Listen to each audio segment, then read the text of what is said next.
lagi di Cahaya Hati Indonesia. Terima kasih yang masih bergabung bersama kita. Insya Allah banyak ilmu barokah yang akan kita dapatkan. Dan kita masuk ke dalam tema kita yang ketiga ini, bentengi anak dengan akhlak. Penting banget ya. Karena anak-anak ini adalah merupakan investasi dunia dan akhirat buat kita semuanya.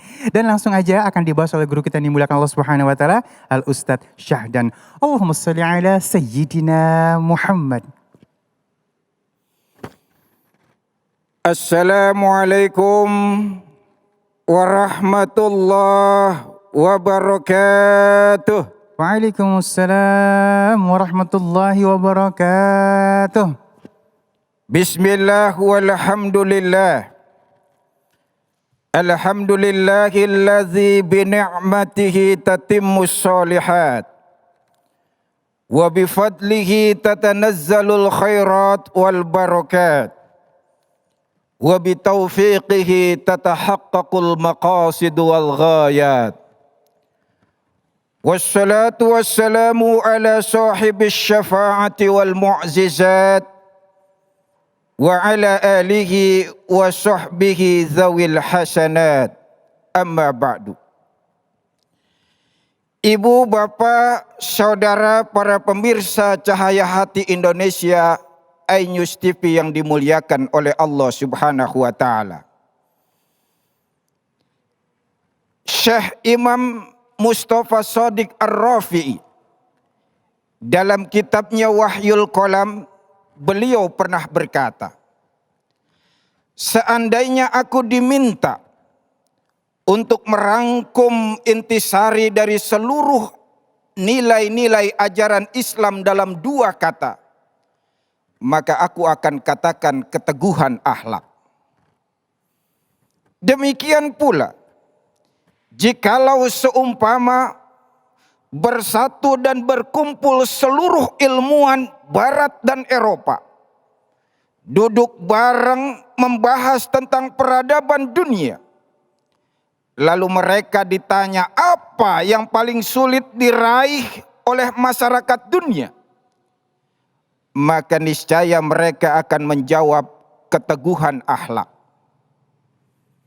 Pun seandainya seluruh filosof-filosof di jagat raya berkumpul menggelar simposium akbar, membahas dan mencari solusi jitu atas persoalan umat dan masyarakat, maka niscaya mereka akan menyimpulkan keteguhan akhlak.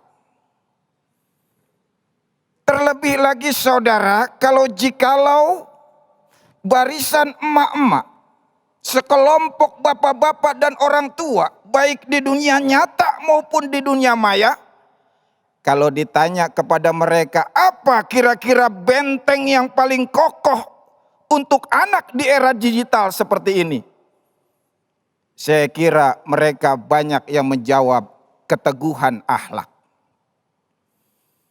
Ibu, bapak hadirin, para pemirsa Cahaya Hati iNews yang dimuliakan oleh Allah Subhanahu wa taala. Allah Subhanahu wa taala tidak mewajibkan kita sebagai orang tua mendidik dan mencetak anak kita agar pintar dan cerdas di semua hal. Tidak. Allah hanya mewajibkan kepada kita orang tua agar mendidik dan membina anak-anak kita agar memiliki akhlak yang mulia, alias menjadi anak yang soleh dan solehah, terbebas dari siksa api neraka. Sebagaimana firman Allah dalam surat At-Tahrim ayat 6, Allah berfirman, A'udzubillahi minasyaitonir rajim. Bismillahirrahmanirrahim.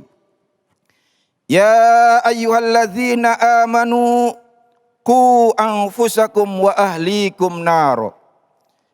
Wahai orang-orang yang beriman, peliharalah dirimu dan keluargamu dari siksa api neraka.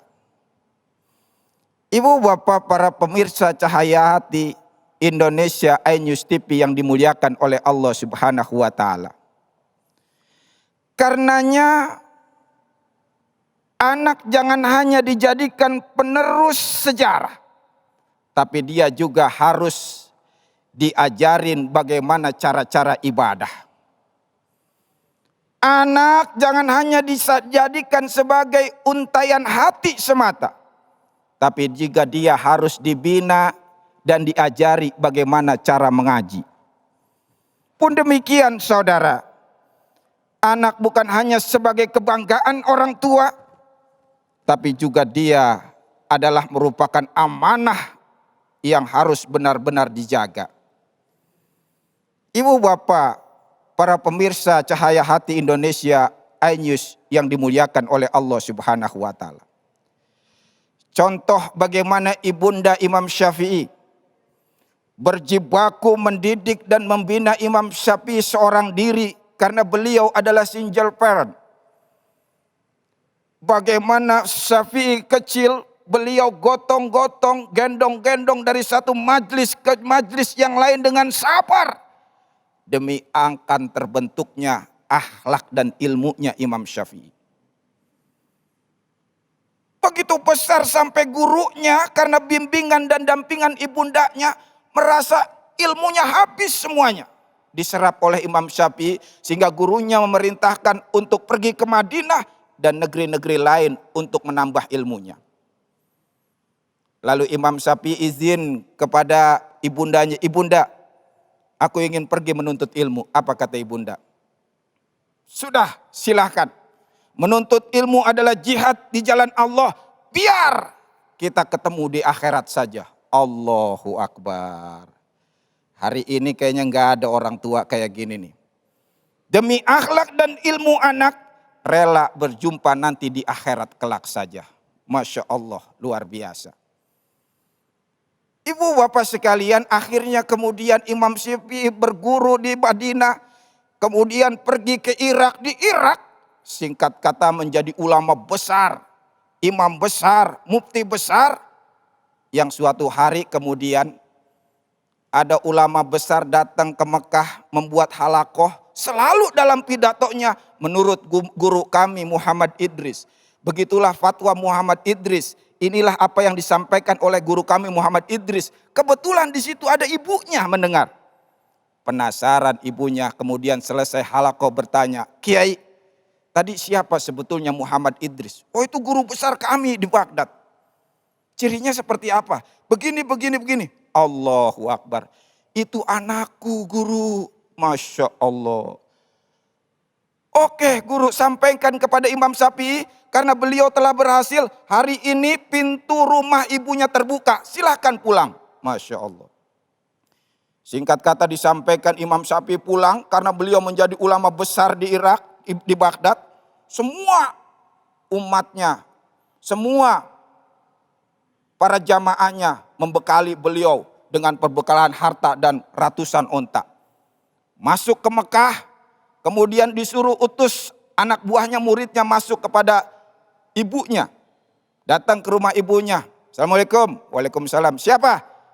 "Murid Imam Syafi'i." "Ada apa?" "Imam Syafi'i sebentar lagi datang, sudah di perbatasan Madinah."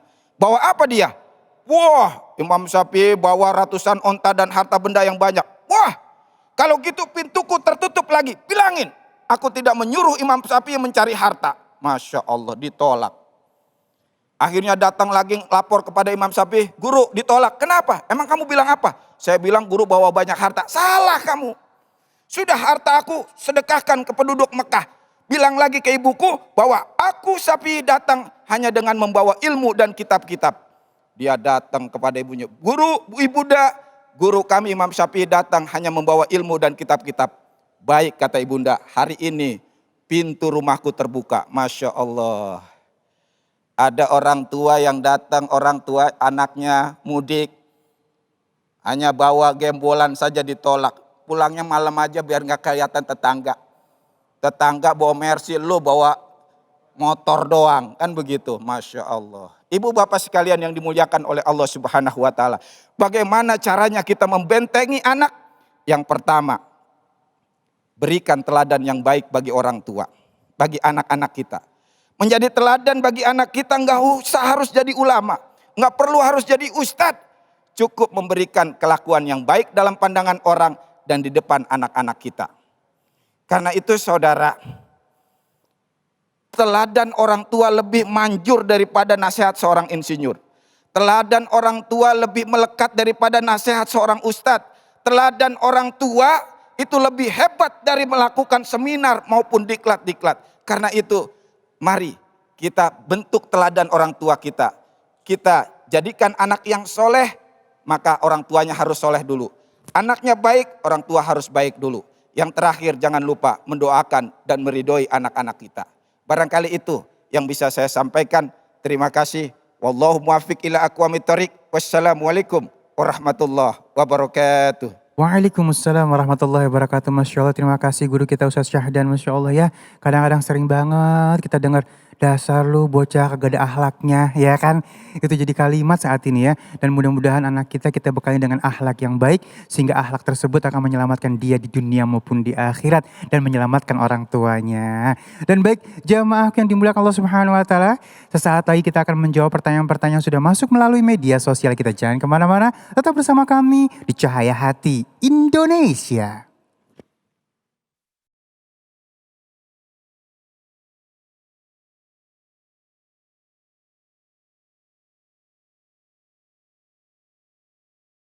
Dilirik sebelah mata, sekarang lagu-lagu tersebut telah mendapatkan hati di mata penggemar dan dunia. Dilihat dari perkembangan musik religi dan juga para penyanyinya yang bertalenta. Siapa sajakah mereka? Berikut deretannya. Pertama, Zayn Bika. Merupakan penyanyi asal Afrika Selatan yang sudah mengeluarkan kurang lebih 12 album antara tahun 1994 sampai 2015. Suara Zayn Bika yang lembut dan khas sering disamakan dengan legenda pop dunia Michael Jackson. Salah satu lagu yang berjudul A Is For Allah menjadi lagu yang hits di tahun 2015. Kedua, Humud Al-Khudar. Siapa yang familiar dengan lagu Kun Anta? Lagu yang sangat terkenal dan banyak di-cover oleh penyanyi lain ini pertama kali dibawakan oleh Humud Al-Khudar. Lagu versi asli dari Kun Anta yang berbahasa Arab pun telah berhasil ditonton sebanyak 71 juta di kanal YouTube. Sementara video official liriknya yang berbahasa Indonesia telah dilihat sebanyak 5,3 juta. Ketiga, Haris J. Musisi lulusan Brit School of Performing Arts London telah menjelma menjadi penyanyi yang cukup digandrungi para remaja muslim. Karirnya diawali ketika ia berhasil memenangkan kontes menyanyi Awakening Talent Contest yang diadakan oleh Awakening Records di tahun 2013. Haris J pun semakin matang setelah dibimbing oleh Maher Zain hingga berhasil merilis album Salam di tahun 2015. Keempat, Maher Zain. Siapa yang tidak kenal Maher Zain? Penyanyi asal Lebanon tersohor termasuk di Indonesia. Banyak lagu hits Maher Zain yang diputar di Indonesia, bahkan lagu debutnya yang bertajuk Thank You Allah pun melejit di tahun 2009. Genre dari album pertama Maher Zain pun didominasi oleh genre R&B Soul. Salah satu track lagu yang menjadi hits adalah Insya Allah, di mana Maher Zain menggandeng Fadly, mantan personil Padi. Itu tadi deretan penyanyi muslim yang tersohor dan tak kalah berbakatnya dengan artis lain, membuktikan bahwa lagu Islam telah diterima di berbagai kalangan.